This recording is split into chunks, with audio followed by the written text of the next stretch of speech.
Okay, so thanks for hanging in with us. I know we're running a little bit over, and for the last item here on the agenda, I just wanted to catch you all up on where we were on a discussion that we had started. Really, Paul started a discussion about looking at these advisory committee meetings and the composition of the committee and how we conduct these meetings, and just considering whether we would want to make any changes to the way we're doing things. We had some discussion at that time about the role of the committee, the makeup of the seats on the committee, whether we wanted to change any of that, whether we wanted to consider suggested terms so that there would be more turnover in terms of people not having to commit themselves to a lifetime on the Waste Cycling Advisory Committee, and that sort of thing. We discussed a number of issues, and I would say that at this point, what I want to report back to you is kind of an interim report on where we are in that discussion. I had the opportunity to last spring speak to a couple committee members who wanted to bring this back up for discussion, and then more recently I've had conversations with several other members of the existing advisory committee, and just to see where they were on their interest in continuing to serve on the committee, and I was able to put these same questions to them about what they considered to be the value of how we run these meetings, and what suggestions they might have for doing things differently, that sort of thing. So I really appreciate those of you who took the time to speak to me about these things. There are a few more committee members I have time set aside to speak to. So that step was useful in terms of getting a feeling for where we are in terms of members that are happy to continue on in their role or have an interest in continuing on with the committee, and where we might have some openings coming up. So I will be coming back in terms of looking at the current makeup of the committee and potential vacancies that might be out there. Just background for everyone in terms of the role of the committee, or what it has been for the program in the past. This is not a committee that's defined by any statute in terms of the makeup of the committee. The program has flexibility in the composition of the committee and how to use it, and we have had it in place. I think some of the members of the current committee even were back before we had put the new privatized program in place back in 1993. Some of those discussions were related to the design of that program, and then since that point, we've had the advisory committee as a group of people that can provide feedback to the department on how well the waste site cleanup program is working, to flag issues for us, and in asking people to sit in particular seats. It was also designed that we could get various perspectives on issues brought to the program as we were discussing them. So in terms of the current committee seats and whether these are the right sectors to hear from, that was part of the discussion that we had back in 2020. We had some some discussion about whether we should be considering some adjustments to the composition, or trying to get a few different or additional voices into the committee in terms of defining other sectors that would be part of the committee. Some of the things that were discussed that I'm interested in pursuing would be to add an environmental justice advocacy position to the committee. I have been involved in conversations with MassDEP's environmental justice coordinator, Deneen Simpson, on getting her assistance in doing that.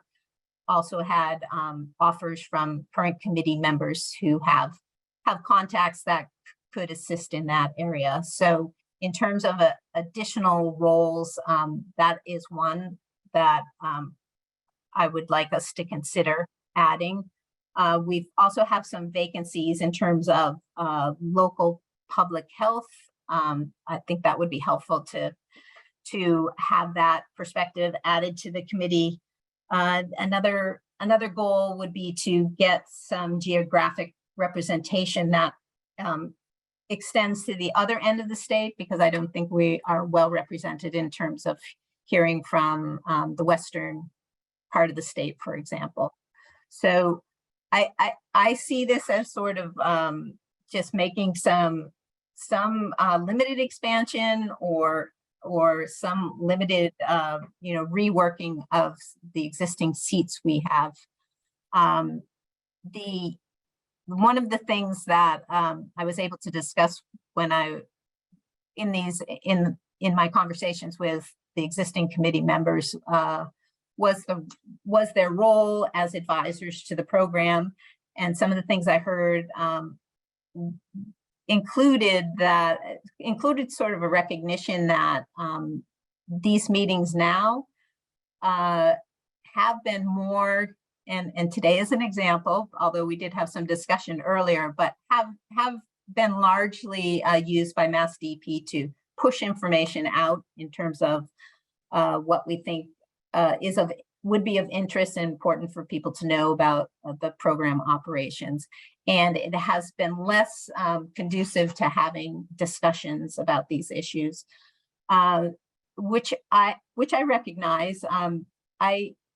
I do think, however, there is a role for having a set advisory committee and having people in those positions that are going to bring things to the committee from the perspective of the seat that they sit in. And ways that this can happen include in terms of helping to set the agenda. We send the agenda out and we solicit input on the agenda. I think maybe the way we do it now is probably don't give much notice, and frequently I will get agenda items back, suggestions back that we really can't act on because we're not ready to. But that certainly is one way I think it should work in terms of the committee members providing input. Another interesting thing I heard, and the soil discussion earlier made me think of this, is it would be good if you gave the committee a specific things to work on, and in the same way we have had kind of targeted work groups on different topics in the past. So I thought that was a good thought, a good suggestion. And I think as we, for example, continue to discuss soil capacity issues, that would be something that having the committee really focused on playing a role in that would be useful. We have certainly used the committee to provide us with advice in the past. I think I recall the discussions when we were looking at reviewing TCE sites with the toxicity change, and the committee at that point provided us with input on how to go back and speak to owners of those properties and how to move forward with that kind of work. So there is definitely a role for that. and so that would be my description of the advisory role, that I believe it is important to us and necessary. Had more also discussion about setting some expectations in terms of how long people should plan on serving, and you know, when meeting attendance, that sort of thing, which I think those were good suggestions that we will follow up on. I also don't want to have us in the place where we have mandatory sort of turnover of positions. I think it would be better if we allowed people to re-up if they're interested in continuing on in the committee, if it's a mutually agreeable situation, because it can be a resource issue in terms of trying to find people to serve on the committee. But I would like to follow up on just kind of setting some expectations, so everybody who's in this role knows what they've signed up for. And I think the last thing I wanted to mention is just sort of acknowledge that I with all the benefits of having these online meetings, in terms of being able to have not just the committee here, but have other stakeholders, other interested people who want to follow what's going on with the Wayside Cleanup Program. Having these online meetings has been really great in that respect, but I think it's not as conducive to, at least for me, I find having a discussion and kind of having the same sort of discussion you would have if you had people around the table in a room. Some of this I think might also be the format of Zoom that we use. We don't have the webinar where you can actually place a pin in certain people and have them, you know, be more visible and participate in the conversation that way. But I am hopeful that with our move to Cambridge Street, we've heard that they will have better technology for doing sort of a hybrid meeting. And if assuming that we don't get hit very hard with COVID again in the next coming months, I would like to consider trying to hold a meeting where we can allow people to attend both in person and online.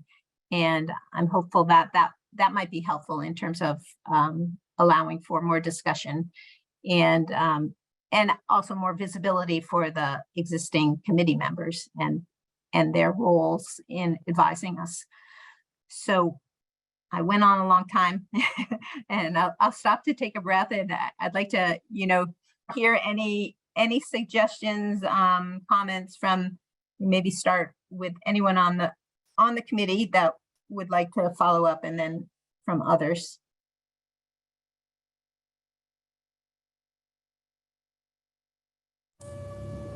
Yeah, I think moving forward, it would be great to have a hybrid model. You know, I don't miss driving to Boston, but it is more conducive to have a discussion when everybody's kind of around the table. Thanks, Michelle. Yeah, I would agree with that. I look forward to meeting people in person again. Me too. Thanks, Larry.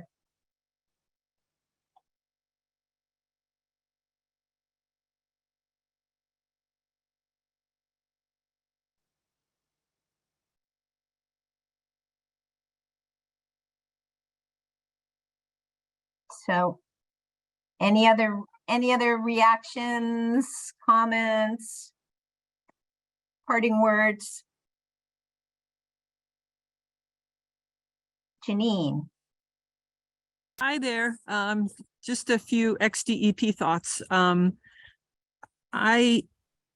not sure how short-term helpful these thoughts are, but when I was at DEP, I always felt like I knew a lot that was going on in wayside cleanup, and so did the people on the committee, but that the rest of DEP really didn't know what was going on.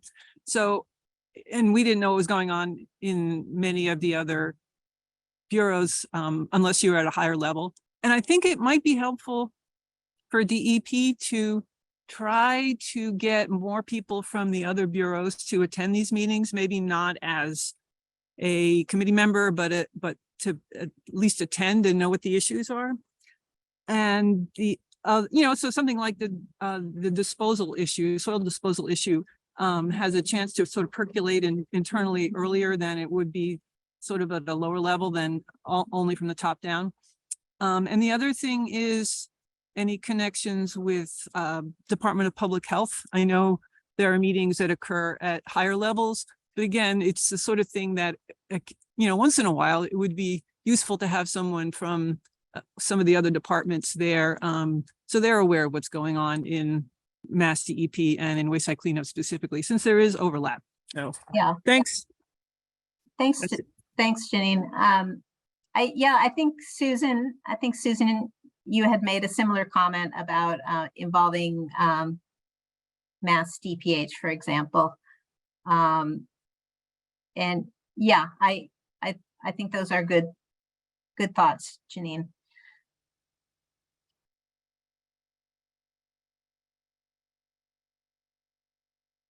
It might be nice for us to, I know that we had Department of Public Health come in.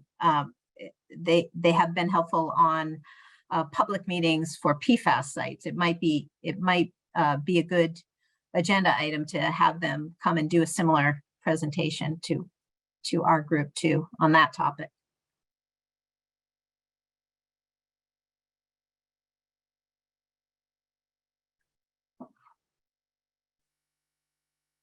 Okay, well, I see no further hands or comments. So in closing, I just want to say that I think our next advisory committee meeting won't take place until next year. If we get news on the MCP that would mean the implementation date is sooner than we're expecting, we can certainly convene a meeting ahead of time to talk about that in more detail. Also up in the air is when we're going to have the next office hours, because I think the fourth Thursday in November is on Thanksgiving. So I'm thinking I would try to find a time that would kind of split the difference between November and December on that. But I will let people know through a BWSC information email on that.